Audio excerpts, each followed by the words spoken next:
आज का दिन मेरे लिए बहुत खास था। आज मैं बहुत खुश थी, वो भी इसलिए कि मेरी निकाह जिससे होने जा रही थी, वो अपने परिवार के सबसे सुंदर और खूबसूरत लड़के थे। यह मेरी खाला के पहले शौहर के लड़के थे, इसलिए बहुत ज़्यादा सुंदर थे, क्योंकि मेरे पहले वाले खालू भी बहुत ही ज़्यादा सुंदर आदमी थे। मैं बहुत खुश थी, आज मेरी निकाह की पहली रात थी और मैं दिल में बहुत सारी कामनाएं लिए बैठी थी, पर मुझे क्या पता था कि कुछ और ही होने वाला है। जैसे ही मेरा शौहर परवेज कमरे के अंदर आया, उसके हाथ में कुछ ऐसा था जैसे लग रहा था छोटा सा बैग है। पता नहीं निकाह की रात इसका क्या काम था। वह मेरे सामने आकर बैठ गया और उसने कहा कि तुम्हें मेरा एक काम करना होगा, बदले में तुम्हें यह मिलेगा। वह तुरंत ही मुद्दे की बात पर आ गया था और उसका मुंह खोलकर मेरी तरफ रखा तो मैं हैरान रह गई। मैंने कहा कि यह मजाक है। उसने कहा नहीं, बस तुम्हें मेरा एक काम करना होगा। मैंने पूछा कि कौन सा काम। उसने मुझसे कहा कि तुम्हें बाहर जाकर चिल्ला चिल्ला कर सबको यह कहना होगा कि मैं नामर्द हूँ। मेरी खाला को मुझसे बहुत प्रेम था। वह कहती थी कि मुझे इसी लड़की को अपने घर की बहू बनाना है, क्योंकि मैं घर के कामकाज में बहुत अच्छी थी। सारे घर को मैंने संभाला हुआ था। मेरे घर में सिर्फ मेरे भाई थे, वह भी मुझसे बहुत छोटे थे। उन सभी के काम भी मैं ही करती थी और अपनी माँ को तो मैं बिस्तर पर चाय और नाश्ता भी दिया करती थी। उन्हें बिस्तर से उतरने ही नहीं देती थी। पूरे खानदान में मेरी तारीफें होती थी। कहते थे कि अरे, उनकी लड़की ने ऐसे घर को संभाला हुआ है, जहाँ जाएगी घर भर देगी। मेरी खाला बूढ़ी थी, उनकी बेटियां कोई काम नहीं करती थीं। उनके पहले भी निकाह हुई थी। पहले शौहर से उनका एक बेटा था और दूसरे शौहर से 3 बेटियां थीं। पूरा दिन बस तैयार होकर बैठ जाती और कुछ नहीं करती। इसलिए उनको ऐसी बहू चाहिए थी जो घर को संभाले। उनके घर में जाओ तो घर से बदबू आती थी, जगह जगह कूड़ा पड़ा होता था। मैं कहती थी कि खाला, यह क्या है? तो वह कहती थी क्या करूं, जब बहू आएगी तभी घर के हालात सुधरेंगे। अब मैं तुम्हें ही अपने घर की बहू बनाना चाहती हूँ। जब उन्होंने रिश्ते की बात की तो मेरी माँ भी तुरंत मान गई। उसने कहा कि अपनी बहन के घर में बेटी दूंगी तो मुझे कोई मसला नहीं होगा, और वैसे भी परवेज तो पहले शौहर से हैं, उनकी निकाह तो हमारी बेटी के साथ हो ही सकती है। हमारे निकाह की बातें होने लगी।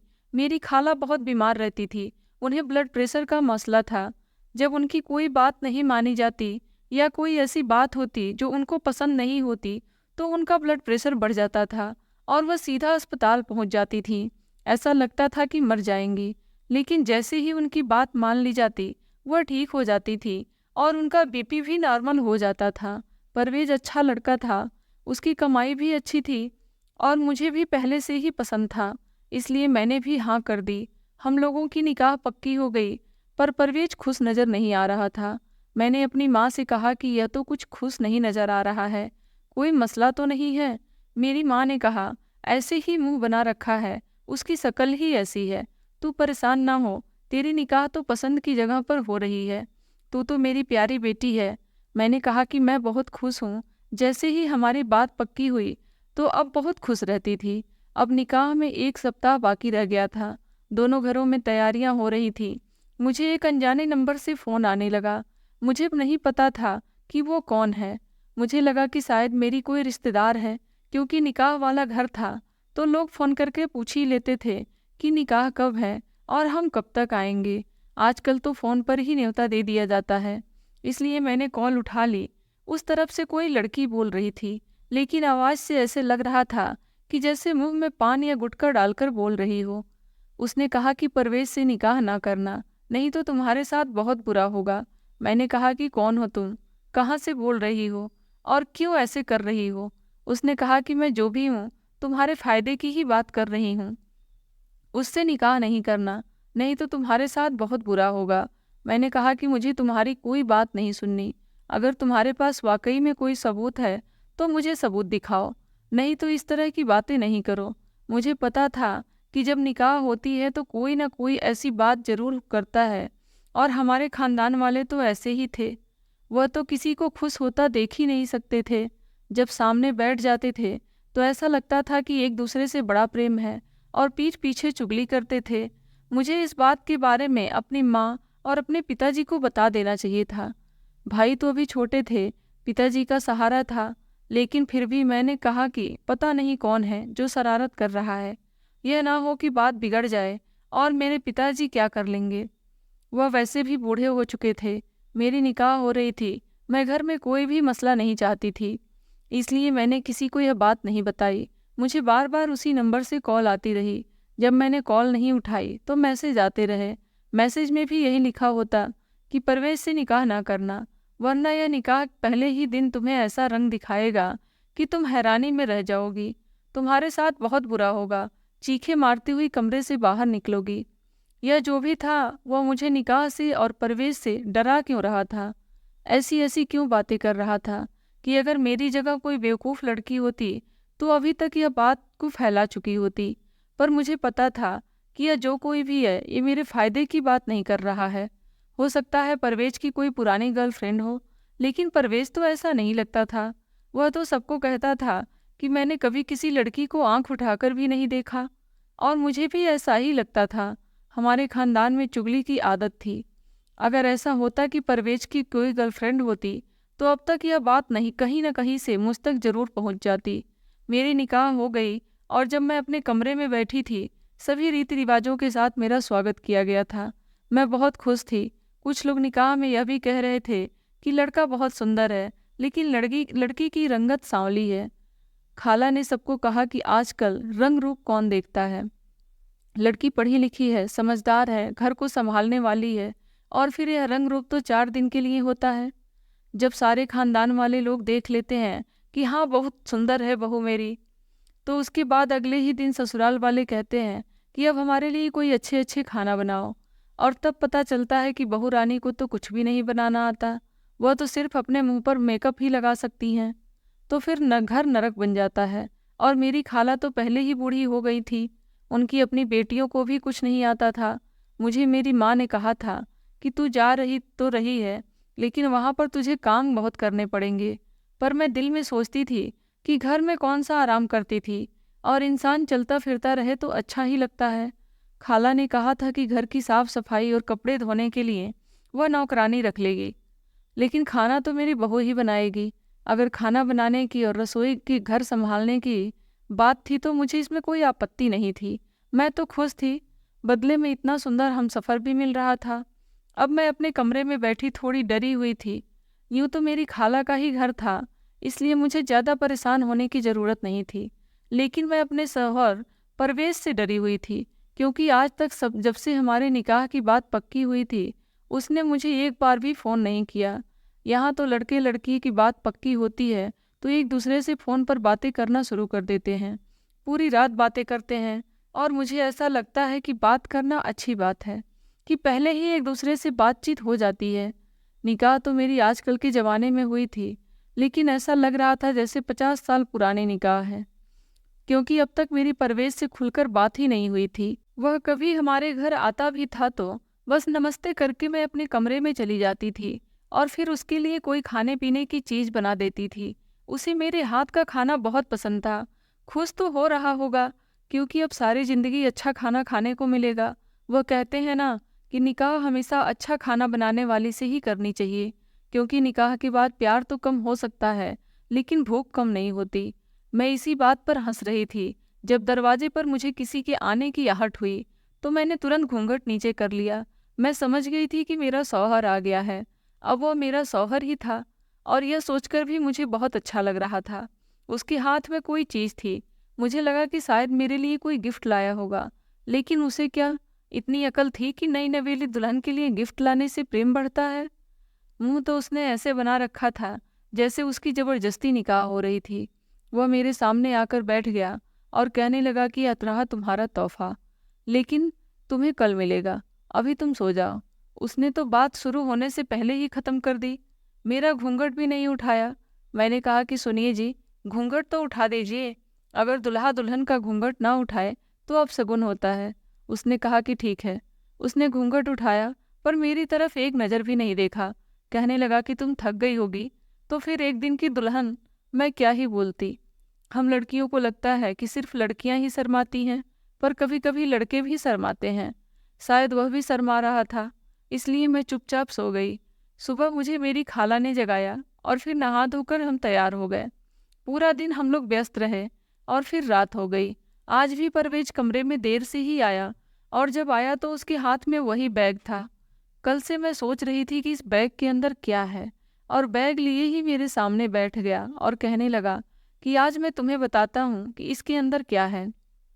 मैंने कहा कि जी बता दें, पर जब बैग खुला तो मेरे कदमों तले से जमीन खिसक गई, क्योंकि इस बैग के अंदर तो बहुत सारे रुपए थे। ऐसा लगता था कि लाखों रुपए होंगे। उसने कहा कि यह कितने रुपए होंगे, तुम्हें क्या लगता है? मैंने कहा कि 2 से 8-10 लाख रुपए होंगे। उसने कहा कि नहीं, यह पूरे 20 लाख हैं। इससे पहले कि मैं कुछ भी बोलती, जाहिर है मेरे दिल में तो हजारों सवाल थे। उसने कहा कि ज़्यादा सोचने और बोलने की ज़रूरत नहीं है। मेरी बात गौर से सुनो, यह सारे के सारे पैसे तुम्हारे हो सकते हैं। तुम इन पैसों से जो मर्जी करना, मैं तुम्हें नहीं रोकूंगा। अपने माता पिता को दे दो, अपने भाइयों की पढ़ाई में लगा दो, अपने माँ बाप के लिए घर बना लो, अपने लिए सोना गहना कुछ भी बनवाओ, जो तुम करना चाहती हो करो, लेकिन इसके बदले तुम्हें मेरा एक काम करना होगा। मैंने कहा कि कौन सा काम? मैं आपके लिए क्या कर सकती हूँ? मैं अपने शौहर के लिए ज़्यादा से ज़्यादा कुछ भी कर सकती थी, और अगर वो मुझे कुछ भी करने को कहता तो मैं मान भी जाती, क्योंकि मैं तो गरीब घर से थी और मेरे भाई थे जिनकी बहुत सारी ज़रूरत थी। उनकी पढ़ाई के खर्च थे, कभी कभी तो हम उनको लंच भी नहीं दे पाते थे, इतनी गरीबी थी हमारे यहाँ। और मेरा दिल बहुत दुखता था। मैंने पहले से ही सोच लिया था कि अगर यह मुझे पैसे मिल रहे हैं तो मैं अपने भाइयों की पढ़ाई पर लगाऊंगी और अपने बूढ़े पिता के इलाज के लिए भी कर ले जाऊंगी। मेरा शौहर मुझे यह पैसे क्यों दे रहा था? उसने कहा कि घर में यह बात किसी को भी ना बताना, यहाँ तक कि अपनी खाला को भी नहीं। मैंने कहा कि फिर मुझे बदले में क्या करना होगा? तो उसने जो बात कही, यह सुनकर तो मैं हैरान रह गई। उसने कहा कि 5 दिनों तक सबको यह बताना होगा कि मैं नामर्द हूँ। उसकी बातें सुनकर मेरी हवाइयाँ उड़ गईं। मैंने कहा कि पर आप ऐसा क्यों करवाना चाहते हैं? क्या यह निकाह आपकी मर्जी के बगैर हुई है? उसने कहा कि नहीं, निकाह मर्जी के बगैर नहीं हुई है, और तुम मुझे पसंद हो, लेकिन जैसे ही तुम यह बात घर वालों के सामने कर दोगी, उसके बाद जो होगा वह देखकर भी तुम हैरान रह जाओगी। मैंने कहा कि वाकई में आप मुझे तलाक दे देंगे? तो कहने लगा, पागल, मैं तुम्हें तलाक नहीं दूंगा, तुम्हें सिर्फ यह बात करनी है। मुझे समझ नहीं आई कि सिर्फ यह बात करने में मेरा शौहर मुझे इतने सारे पैसे क्यों दे रहा है। हम तो शौहर और पत्नी हैं, हमें तो सारी जिंदगी एक दूसरे के साथ रहना है। आपकी सेवा करना तो हमारा धर्म है। उसने कहा कि अपनी पत्नी को पैसे दे रहा हूँ, किसी गैर को तो नहीं दे रहा हूँ। और बात भी तो अजीब सी है ना, कहीं तुम घबरा न जाओ इसलिए तुम्हें पैसे दे रहा हूँ, और फिर तुम्हारे माँ बाप को ज़रूरत भी तो है ना। घर के पैसे घर में रह जाएंगे, मैं कौन सा सड़क पर बांट रहा हूँ। बस तुम्हें मेरा यह काम करना होगा। मैंने कहा कि यह तो अजीब सा काम है, कैसे कहूँगी मैं? यह सब लोग क्या बातें करेंगे, कितना अजीब लगेगा। आपको पता है ना, हमारे खानदान के लोग बहुत बातें करते हैं। मेरा शौहर कहने लगा कि आसान काम के आसान पैसे नहीं मिलते हैं। मेरी जान, तुम्हें यह काम करना होगा, और जब तक तुम यह काम नहीं करती हम एक दूसरे के करीब नहीं आएंगे। अगर तुम्हें समय चाहिए तो वह मैं तुम्हें दे सकता हूँ, पर उसके बाद तुम्हें यह काम करना ही होगा, और यह पैसे भी तुम अपने ही पास रख लो। तुम्हारे दिल में अगर कोई भी सवाल आए, कोई भी बात, किसी भी चीज़ की ज़रूरत हो, तो तुम इन पैसों में से थोड़े से पैसे खर्च करना, तुम्हारा दिल खुश हो जाएगा। फिर तुम्हें पता चलेगा कि यह काम तो बहुत आसान है। मैंने कहा ठीक है, मुझे 5 दिन का समय दो, मैं उसके बाद आपका यह काम कर दूंगी। मेरे शौहर ने कहा बिल्कुल ठीक है, मुझे कोई आपत्ति नहीं है। चलो अब तुम सो जाओ, पैसे भी उठाकर संभाल कर रखो, लेकिन अब इनकी हिफाजत करना भी तुम्हारी जिम्मेदारी है। यह जो औरत की जिंदगी में सुहाग रात आती है ना, इस सुहाग रात पर न जाने क्या क्या होता है। किसी का शौहर उस पर हाथ उठा देता है, किसी का शौहर शराब पीकर आ जाता है, तो किसी का शौहर आते ही उस पर जान छिड़कता है। लेकिन मेरे साथ क्या हुआ था? मेरे शौहर ने मेरे सामने 20 लाख रुपए रख दिया, और अब वह कहता है कि मैं पूरे खानदान में यह बात मशहूर कर दूं कि वह नामर्द है। यह कहानी सुनाते ही आप लोगों को मैं बता रही हूँ कि एक मर्द के लिए यह बात बहुत ही ज़्यादा बेइज्जती की बात होती है। कोई उसे नामर्द कह दे, या किसी को पता चल जाए कि वह नामर्द है, लेकिन फिर भी मेरा शौहर मुझे इस बात का ऐलान करने के लिए कह रहा था। उस वक्त मैंने इतना नहीं सोचा था। अब तो मैं सोच रही हूँ कि यह सब कुछ वाकई बहुत अजीब था। पर उस वक्त मैंने रुपए रखे और थोड़े से रुपए निकाले और मैं अपने घर चली गई। मैंने अपने भाइयों को पैसे दिए तो मेरी माँ ने यह सब देख लिया और कहा कि तुम क्यों पैसे बांट रही हो? तेरे पास इतने पैसे कहाँ से आए? मैंने कहा कि अम्मा मुझे मिले हैं। तो मेरी अम्मा भी खुश हो गई। फिर मैंने अपने भाइयों के लिए खूब सारी शॉपिंग की। जिंदगी में पहली बार उन लोगों के लिए अपने पसंद की शॉपिंग की थी। फिर मैं उन्हें पार्क में ले गई और उन्होंने जिस झूले पर बैठने के लिए कहा मैंने उन्हें बिठाया। वह इतने ज़्यादा खुश हो गए थे कि खुशी से नाचने लगे। घर आए तो बहुत खुश थे, जल्दी सो गए। जब सब सो गए तो मेरी माँ ने मुझसे कहा कि सारी मुंह दिखाई के पैसे तुमने अपने भाइयों पर उड़ा दिए। अगर तेरे पास इतने ही पैसे थे तो मुझे दे देती। इनकी किताबें भी लेनी बाकी है। तूने सारे पैसे इनको खिला दिए। अरे पैसे खिलाने से क्या होता है? जरूरत की चीज़ ले लो तो इंसान के काम तो आती है ना। मैंने कहा कि सारे यूनिफॉर्म, किताबें और फीस वगैरह मिलाकर कितने पैसे बनते हैं? तो मेरी माँ ने कहा कि लगभग 12,000 बनते हैं। अब कहाँ से आएंगे? अभी अभी तेरी शादी की है।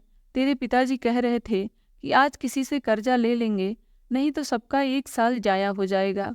मैंने अपनी अम्मा के हाथ में 15,000 रुपये रख दिए। मैंने कहा कि उनकी फीस भी दे देना, यूनिफॉर्म भी बनवा लेना, किताबें भी दे देना और फिर 3,000 बापू को दे देना। उनको कहना कि अपनी जेब में रखें, काम आएंगे। मेरी माँ ने मुझे हैरान होकर देखा तो मैंने कहा कि अम्मा आपको बताया ना, बहुत सारे पैसे मिले हैं। मेरी अम्मा तो खुशी से रोने लगी, कहने लगी कि तेरी खाला हमसे ज़्यादा अमीर है और अच्छी हालत में है। मुझे खुशी है कि तेरी निकाह मैंने बहुत अच्छे जगह पर करवाई है। तू खुश तो है ना बेटा? मैंने कहा कि हाँ माँ, मैं बहुत खुश हूँ और आप चिंता नहीं करो, मैं अपने भाइयों के सारे खर्चे उठाऊंगी और हमेशा उन्हें इसी तरह से खुश रखूंगी। आज का दिन मेरा बहुत अच्छा गुजरा था। मेरे शौहर ने सही कहा था कि थोड़े पैसे खर्च करोगी तो तुम्हें इन पैसों की कीमत का अंदाजा होगा। इस दुनिया की सारी खुशियां पैसे से खरीदी जा सकती हैं। जो लोग कहते हैं कि पैसे से खुशी नहीं खरीदी जा सकती, वह झूठ बोलते हैं। पैसे से तो प्यार भी खरीदा जा सकता है। एक चीज़ है जो पैसे से कोई नहीं खरीद सकता, वह है वफादारी। आप किसी के भी दिल में पैसे के साथ अपने लिए प्यार तो जगा सकते हो, लेकिन अपने लिए वफादारी पैदा नहीं कर सकते हो। रात में तो मेरा शौहर मुझसे दूर ही रहता था। उसने कहा था कि बस 5 दिन है तुम्हारे पास सोचने के लिए, उसके बाद तुम्हें यह काम करना है। मैंने इतना तो सोच लिया था कि यह सब करने के बाद खानदान वाले मुझ पर क्या बातें करेंगे। मेरे शौहर की थोड़ी बहुत बेइज्जती होगी, लेकिन वह कह रहा था कि उसके बाद जो होगा वह देखकर तुम भी हैरान हो जाओगी। अगर ऐसी कोई बात नहीं थी होती तो वह मुझसे यह सब कुछ क्यों करवाता? हो सकता है उसके दिमाग में कोई ऐसी बात हो जो अभी मुझे ना बता सकता हो, लेकिन बाद में सारी चीज़ें ठीक हो जाए और मैं भी कहूँ कि जो उससे करने के लिए कहा है वह बिल्कुल ठीक ही कहा है। बस यही सोचकर मैंने 5 दिन गुजार लिए। मैं अपने शौहर से प्रेम करती थी, इसलिए उससे दूर रहना मेरे लिए मुश्किल हो गया था। जब वो मुझसे दूर था तब भी मुझे उसकी बहुत याद आती थी। मैं कहती रहती थी कि किसी तरह मेरी निकाह हो जाए। अब तो निकाह हो गई थी, एक ही कमरे में रहते थे, फिर भी दूर दूर रहते थे। यह मेरे लिए बहुत बड़ी सज़ा थी। पर जो समय उसने मुझे दिया और मैंने मांगा था वह ख़त्म हो गया था। मुझे यह काम करना था और उसके बाद सब कुछ ठीक हो जाता। मैंने पैसों में से और भी पैसे खर्च कर दिए थे, अपने लिए भी चीज़ें ली थी। पैसे खर्च करने का बहुत मज़ा आ रहा था। पता है ना कि इतने पैसे हैं कि ख़त्म नहीं होने वाले हैं, और तब पैसे खर्च करो तो एक अलग तरह का ही मज़ा आता है। ऐसा मज़ा मुझे ज़िंदगी में कभी नहीं आया। शौहर ने मुझे कह दिया कि आज तुमने जो समय मांगा था वह ख़त्म हो गया है। तुम्हें पता है ना कि तुम्हें क्या करना है? मैंने कहा कि हाँ, लेकिन मुसीबत यह थी कि इस बीच मैंने अपनी खाला को कहा था कि सब कुछ ठीक है हमारे बीच। उन्होंने मुझसे पूछा था कि परवेज तुम्हारे साथ अच्छे से रहता है ना, और मैंने कहा था कि हाँ सब ठीक है। अब वो कहेंगे कि पहले तुम झूठ बोल रही थी मुझसे। परवेज ने कहा था कि बस तुम इतना बोल देना, बाकी मैं संभाल लूँगा। लेकिन इसके बाद क्या होने वाला है मैं भी उत्सुक थी कि ऐसा इसके बाद क्या करने वाला है, क्या हो सकता है। परवेज सुबह से गायब था। उसने कहा था कि तुम रात को बाहर सभी के सामने यह बातें करोगी, मैं तब तक आ जाऊँगा। उसने मुझे मैसेज किया और कहा कि बस मैं रास्ते में हूँ, तुम शुरू हो जाओ। और मैं अचानक से बाहर आई तो बाहर मेरी खाला, मेरे शौहर की बहन और कुछ अन्य रिश्तेदार भी मौजूद थे। कुछ औरतें ऐसी भी थी कि अगर उन्हें यह बात पता चल जाती तो फिर पूरा समझो पूरे देश को यह बात पता चल जाती। मैंने कहा कि मुझे आप सब लोगों से बड़ी ज़रूरी बात करनी है। बात तो ऐसी ही है कि शायद सबके सामने नहीं करनी चाहिए, लेकिन अब मैं यह सब कुछ और बर्दाश्त नहीं कर सकती। मैं तंग आ गई हूँ। आप लोगों ने मुझसे झूठ बोला है, मुझे धोखा दिया है। आपको यह बात मुझे पहले बतानी चाहिए थी कि आपका बेटा तो किसी काबिल नहीं है। मैंने बात शुरू ही की थी कि सभी लोग हैरान रह गए। कहने लगी कि क्या बात है, क्या हो गया बहू रानी, अभी तो तुम्हारी निकाह को 1 हफ्ता भी नहीं हुआ, कैसी बातें कर रही हो तुम? क्या नहीं किया हमारे बेटे ने, नाराज कर दिया है तुम्हें? मेरे शौहर की रिश्तेदार बोलने लगी और मेरी खाला मुझे हैरान होकर देखने लगी और आंखों से इशारा करके पूछा कि क्या बात है, क्यों सबके सामने तमाशा कर रही हो? मैंने उनको नज़रअंदाज कर दिया और मैंने कहा कि औरत निकाह के लिए किस लिए करती है? सुख के लिए ना, संतान सुख के लिए करती है। लेकिन आपका बेटा मुझे कभी संतान सुख नहीं दे सकता, क्योंकि आपका बेटा नामर्द है, नामर्द। मैंने यह बात क्या की कि सब लोग हैरान रह गए, जैसे सब पर बिजली ही गिर गई हो। मेरा शौहर भी घर के अंदर आ गया और उसने भी बात सुन ली। मेरी खाला परेशान हो गई और कहने लगी कि परवेज, देख यह कैसी बातें कर रही है। अगर तुम लोगों को कोई आपसी झगड़ा है तो उसे कमरे में बैठकर ख़त्म करो। क्या कहा है तुमने उसको? मैंने कहा कि खाला, आपसी झगड़ा तब खत्म होता है जब हम लोगों को एक साथ रहना होगा। मैं ऐसे शौहर के साथ नहीं रहना चाहती, यह तो किसी भी काबिल नहीं है। मेरी खाला तो हैरान ही रह गई और कहने लगी कि यह क्या बोल रही हो तुम? परवेज कुछ नहीं बोल रहा था। मुझे लगता था कि बस मेरा काम हो गया, मुझे इतना ही कहना था। लेकिन जो परवेज ने किया वह देखकर तो मेरी जान ही निकल गई। उसने कहा कि मैं आप लोगों को बताता हूँ कि सच्चाई क्या है। यह मेरे साथ रहना ही नहीं चाहती है, क्योंकि इसका पहले से ही किसी और के साथ ताल्लुक है। और ऐसा वैसा नहीं, यह जो हर रोज़ घर से निकल जाती है उसी के पास जाती है। जब मुझे इसके बारे में पता चल गया और मैंने कहा कि मैं यह बात सबको बता दूंगा, तो उसने कहा कि मैं झूठ बोलकर सबको बता दूंगी कि तुम नामर्द हो और मैं तुम्हारे साथ नहीं रहना चाहती। मेरे पास सबूत भी है। परवेज ने कहा कि मैं आपको सबूत दिखाता हूँ। उसने मुझे कहा था कि मैं तुम्हारे साथ नहीं रहूँगी जब तक तुम मुझे बहुत सारे पैसे लेकर नहीं दोगी। मैंने सोचा कि मेरे घर परिवार की इज्जत का सवाल है। मेरी माँ बहुत दुखी होगी कि उनको उनकी अपनी ही रिश्तेदार ने इतना बड़ा दुख दिया है। इसलिए मैंने कहीं से कर्जा उठा के इसे इतने सारे पैसे दिए हैं। यह देखें, यह पैसे मैं इसी के लिए लेकर आया था। मैंने कहा कि बस तुम घर में रहो, बेशक पैसे खर्च करो, घर का कोई काम नहीं करो, लेकिन मेरी माँ को दुख नहीं देना। मेरी माँ बड़ी बीमार और परेशान रहती है। पर फिर भी इसने यह सब कुछ किया। देखिए, वरना इतने पैसे हमारे घर में कहाँ से आते?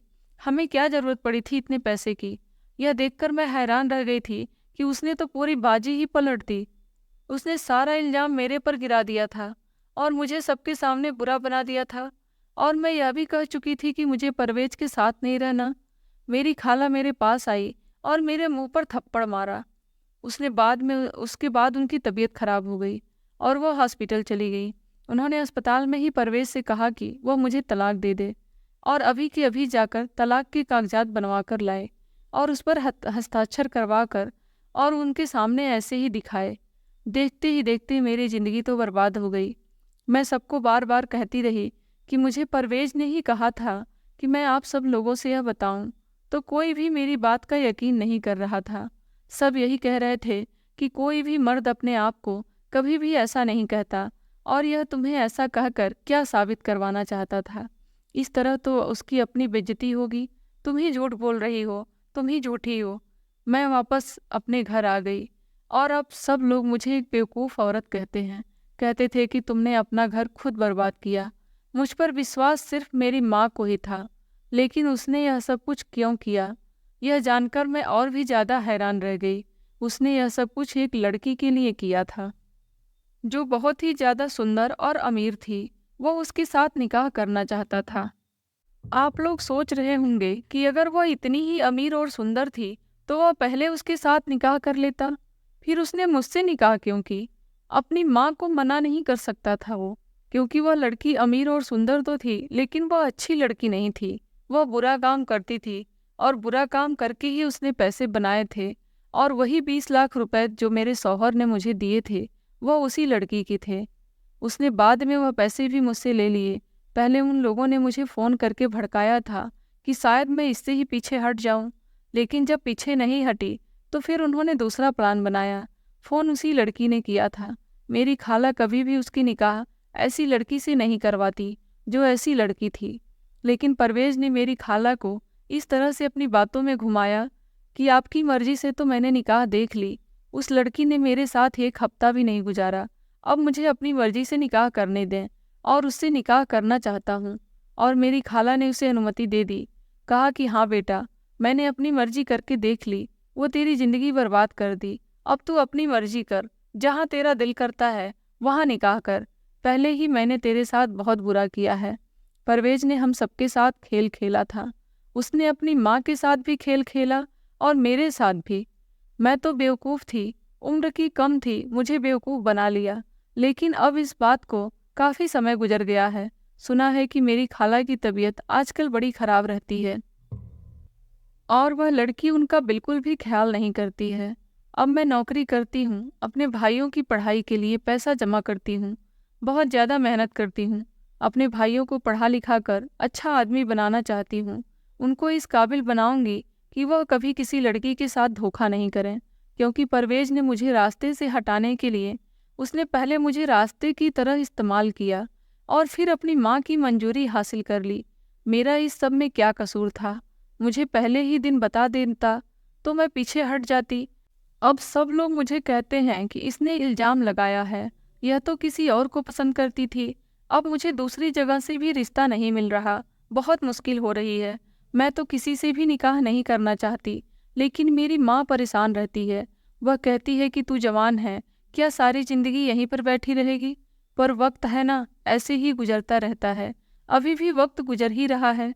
रोज़ मेरी माँ कहती है कि तेरे लिए कोई रिश्ता देखना है, लेकिन रोज़ दिन गुजर जाता है। अब आप लोग ही बताओगे कि मेरे साथ जो इतना बुरा हुआ, क्या इसमें मेरी गलती थी? और उन लोगों को क्या इनके किए की सज़ा नहीं मिलेगी? क्या किसी का दिल दुखाना, किसी की मासूमियत से फ़ायदा उठाना और उसको इस्तेमाल कर लेना, क्या इतना आसान होता है? दोस्तों, अब आप ही बताएं कि क्या मैं अपने शौहर को माफ़ कर दूं या फिर उसके खिलाफ कोई सबूत ढूंढकर उसे सबके सामने बदनाम कर दूं? दोस्तों, अपनी राय कमेंट करके ज़रूर दीजिएगा, हमें इंतज़ार रहेगा। दोस्तों, कहानी पसंद आई हो तो वीडियो को लाइक करें और हमारे चैनल स्टोरी विथ बीरू पर नए हैं तो चैनल को सब्सक्राइब करें। धन्यवाद।